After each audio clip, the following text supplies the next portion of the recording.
আসসালামু আলাইকুম everyone. Bangladesh cricket টিমকে নিয়ে নতুন কিছু বলার নাই।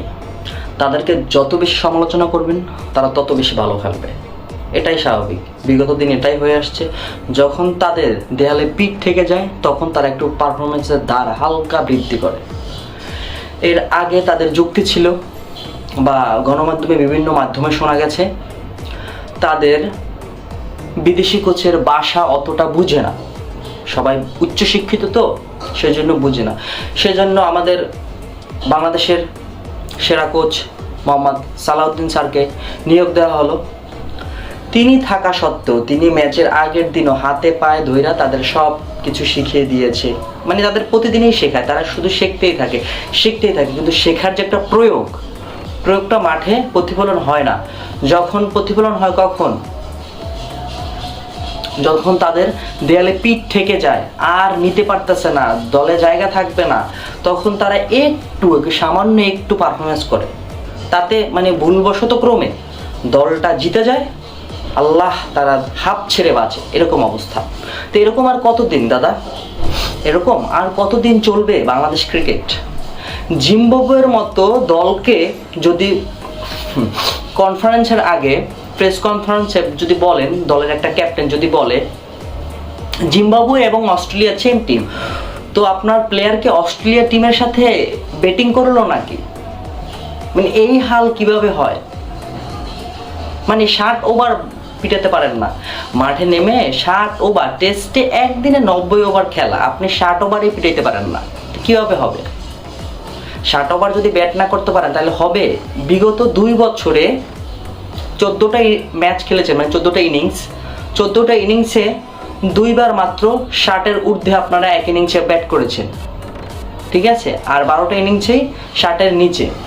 তো এরকম হলে তো আপনাদের পারফরমেন্সের গতি একদম আকাশ লেভেলে চলে যাবে, তার আপনাকে ধরাছোঁয়ার বাইরে চলে দেবে। ভাই আপনাদেরকে নিয়ে সমালোচনা করতেই হবে, সমালোচনা না করার কিছু নেই, কারণ সমালোচনা যত করা হবে ততই আপনারা ভালো খেলবেন। মানে সমালোচনা, হালকা সমালোচনা করলে আবার ভালো খেলবেন না, মানে একদম সমালোচনা করতে করতে আপনাদের দেয়ালে পিঠ ঠেকিয়ে দিতে হবে, ঠিক আছে? তাইলে আপনারা একটু ভালো খেলবেন ভাই। আর কবে ভাই? জিম্বাবুয়ের মতো টিম দেশে আইনা যদি এই হাল হয় তাহলে কিভাবে হবে? এখন কি হইব? দেখা গেছে সেকেন্ড ইনিংসে সেরা একটা কামব্যাক দিবে, এটা ফুটবল না, আপনি কামব্যাক খেলবেন। আপনি অস্ট্রেলিয়ার সাথে পুরো 3-0-তে হাইরা মানে যাচ্ছে তাই ক্রিকেট খেলা, হ্যাঁ, আপনি জিম্বাবুয়ের সাথে একটা সিরিজ জিতটা কামব্যাক দিলেন, এটা তো আর মানে ফুটবল না। আপনি ধারাবাহিক একটা পারফরমেন্স, ম্যাচের যে একটা পারফরমেন্স, আপনি হার জিত থাকতেই পারে, আপনার পারফরমেন্সটা তো দেখাইতে হইবে। এখন কোচ, প্লেয়ার, ক্যাপ্টেন সবাই কনফারেন্সে আসে বলে সব ছেলেরা চেষ্টার কমতি ছিল না, সেটা তো মাঠে প্রতিফলন করতে হবে। মাঠে যদি আপনি প্রতিফলন না করতে পারেন তাহলে তো ওই চেষ্টার কোনো মানে ফলাফল নাই, তাই না? তো এরকমই চলছে বাংলাদেশ ক্রিকেট, আর কতদিন চলবো আল্লাহই জানে, ঠিক আছে?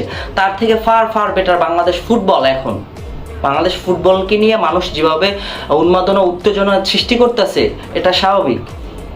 একটা দিক নিয়ে তো আগাতে হবে।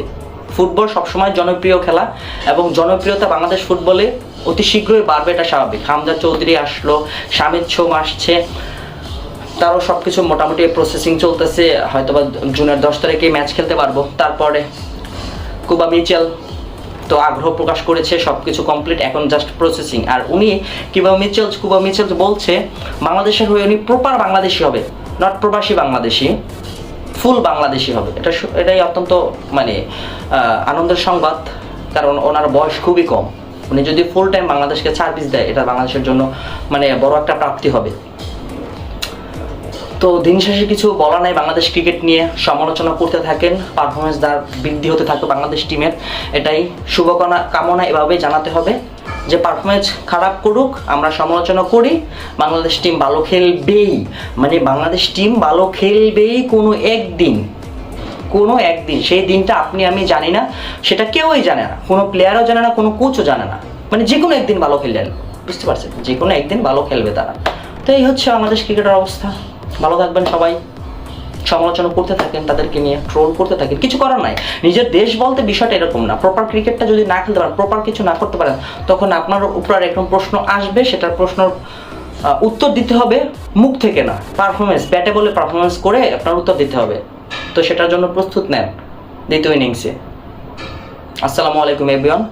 যারা আমার পেজ থেকে দেখছেন পেজটাকে ফলো করে দিবেন, আর যারা ইউটিউব চ্যানেল থেকে দেখছেন ইউটিউব চ্যানেলকে সাবস্ক্রাইব করে দেবেন। ধন্যবাদ।